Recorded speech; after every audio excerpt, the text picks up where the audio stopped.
एखाद्या व्यक्तीची नस म्हणजे फेरफार असं सातबारा पाठ असत, पण माईक हातात गेला की हात चल चल चल चल कापतो, बोलताच येत नाही. म्हणजे शब्दाचं सुद्धा काय पाहिजे, भांडवल पाहिजे. बोलता बोलताच मदत अडकतात. पण वर्णन करायला ज्ञान पाहिजे आणि शब्द पाहिजे. तुकाराम महाराजांनी देवाला शब्दही मागितले नाही, ज्ञानही मागितलं नाही. तुकाराम महाराजांनी देवाला प्रेम मागितलं. ध्यानात ठेवा, ऐसे देई प्रेम काही काळा. पण भगवत भक्ताचं परम ध्येय ज्ञान नाही, प्रेम आहे. आणि हे काल्यातून मिळतं. जे कृष्ण चरित्रात प्रेम मिळतं ना, ते कुठंच मिळत नाही. हो, नवऱ्याचं बायकोविषयी कसं प्रेम असावं, कृष्ण चरित्र अभ्यास. नवऱ्याचं बायकोविषयीचं प्रेम, मुलाचं बापाविषयी प्रेम, मुलाचं आईविषयी प्रेम कसं असावं हे कृष्ण चरित्रात पहा.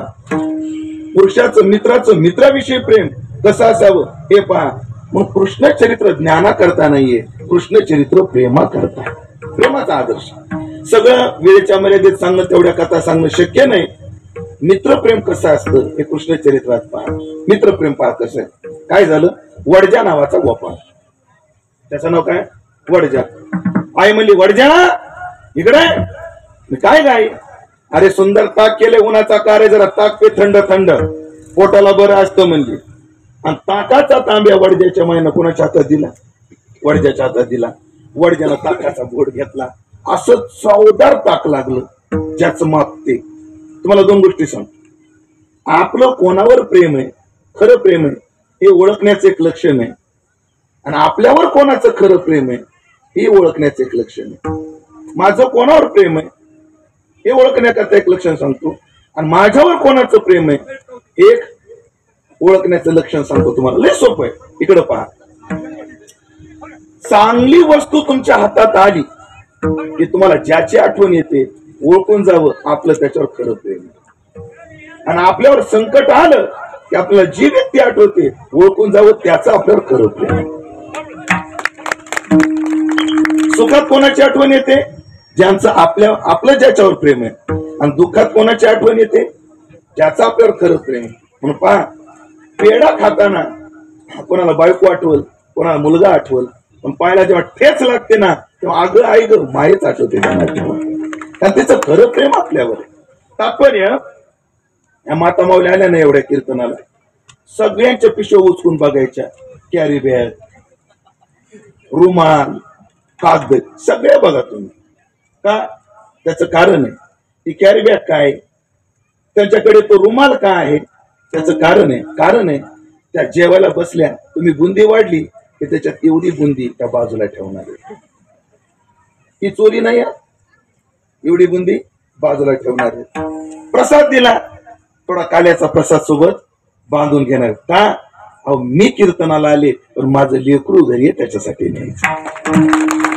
खरे का खोटे आहे का नाही, सांगायचं तात्पर्य. वडजानं ताक पिलं, ताक पिल्याबरोबर असं चवदार ते ताक लागलं, वडजाला कृष्णाची आठवण झाली. हे ताक कोणाला द्यावं म्हटले, कृष्णाला दिलं पाहिजे. पण आईला जर मागितलं तर आई देईल, कारण आईचा कृष्णाचा 36चा आकडा. हो, बरं आपण घेऊन जावं तर पाठ सुसूस तर मारील. वडजाला युक्ती सुचली. वडजानं प्यायचं तेवढं ताक पिलं. आता माझ्याकडे बघावं लागेल तुम्हाला. उरलेलं ताक असं तोंडात धरलं, फुल भरली टाकी, फुल टाकी भरली, तोंडात धरलं. आणि कृष्ण खेळत होता तिथं गेला आणि आवाज दिला, कृष्णा इकडे. हे खरं आहे का, मला तेच म्हणायचं होतं. का बरं, तोंडात काय. आपल्या वारकरी संप्रदायात एक फार थोर कीर्तनकार होऊन गेले, तुम्ही ऐकले असतील मंडळीनं, सदानंद गुरुजी. ऐकलं कीर्तन गुरुजी. गुरुजी कीर्तनात म्हणायचे, असं एवढं काय गरम होत नाही, नंतर पाहू गरम झाल्यावर. गुरुजी म्हणायचे कीर्तनकाराकडे गाणं असावं, कीर्तनकाराकडे वक्तृत्व असावं, कीर्तनकाराकडे विनोद असावा. गुरुजी अजून एक म्हणायचे, किशोर महाराज, कीर्तनकाराकडे अभिनय असावा, माकड चाळे नसावी. अभिनय वेगळा आणि माकड चाळे वेगळे. कीर्तनकाराकडे अभिनय पाहिजे, माकड चाळे नाही. आणि मग त्या वडजानं खुरवलं,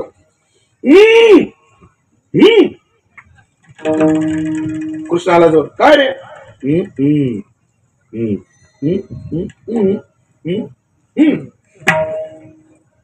ह्याला कळत नव्हतं का एवढा येडा आहे का ए बडजा ते काय असेल ते तोंडाने बोल बरं कळत वडजा चिडला कृष्णावर कमी आणि ताकावर जास्त कृष्णाला समजत नव्हतं ताक ऐकत नव्हतं ज्याच्या लक्षात आलं त्यांना धन्यवाद लय कीर्तनात ताण घेत जाऊ नका माझा की वाळून जाताना मोकळ्या मनाने कीर्तन ऐकायचं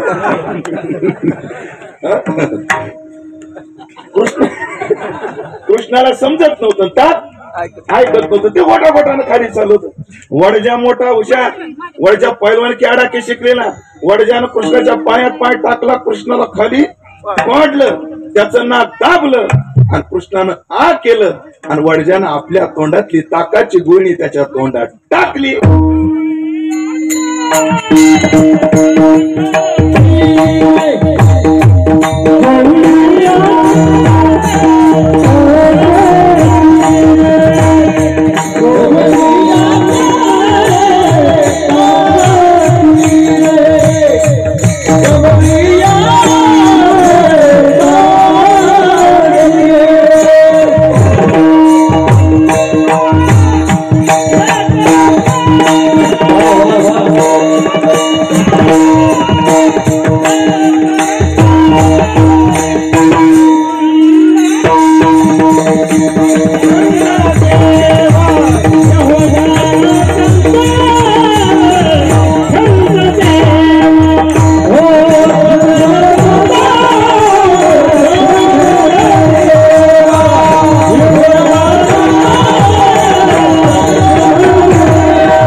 आवाज जातो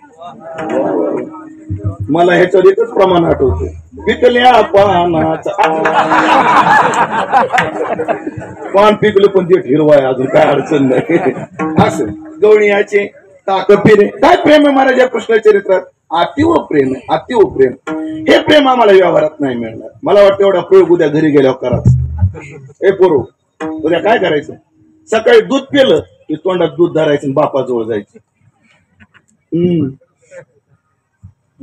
कोणाला पप्पाला बाबू काय रे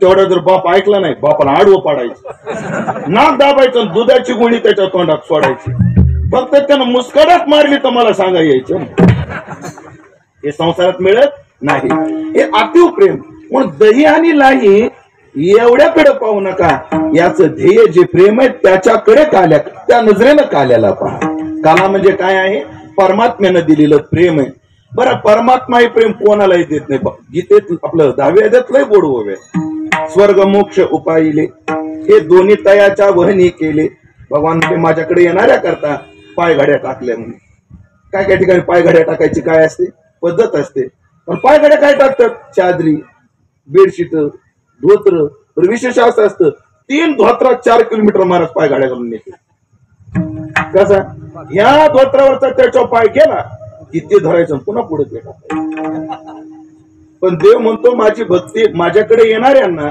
मी पाय घड्या करतो कशा कशाच्या स्वर्ग मोक्ष उपायले आणि दोन्ही तयाच्या वहिनी केली त्याला पायघडी करतो एक मोक्षाची आणि एक स्वर्गाची शेकी आम्ही शरीर ही वेचली लक्ष्मीची वेळ पडली तर आम्ही बायको सगळं त्याला शरीर दिलं पण लक्ष दिलं आहे का पुढची गोविले गोडे हे सगळं दिलं पण प्रेम देताना मात्र तैसेची सुख साजूक सप्रमाणा लागी देख ठेविले जतन तैसे आपण पेवी नये तैसेची सुख साजूक सप्रेमाला लागी देख ठेविले जतन पण प्रेम मात्र देवाने कोणालाही दिलं नाही म्हणून पहा परमात्म्याने काला कोणाला दिला नाही फक्त गोपाळांना दिला बघा तुम्ही एके ठाई काला तो का म्हणे भाविकाला देवाने काला सगळ्याला दिला नाही आज काला सगळ्यांना नाही महाराज या काल्याची अपेक्षा त्रैलोक्याला आहे पण काला मात्र सर्वांना नाही आज ओसा अमरावती काला पहावया येते देव विसरती देहभाव आपुला काला पाहण्याकरता वर पहा. इथं इंद्र आहे बघा, दिसला का?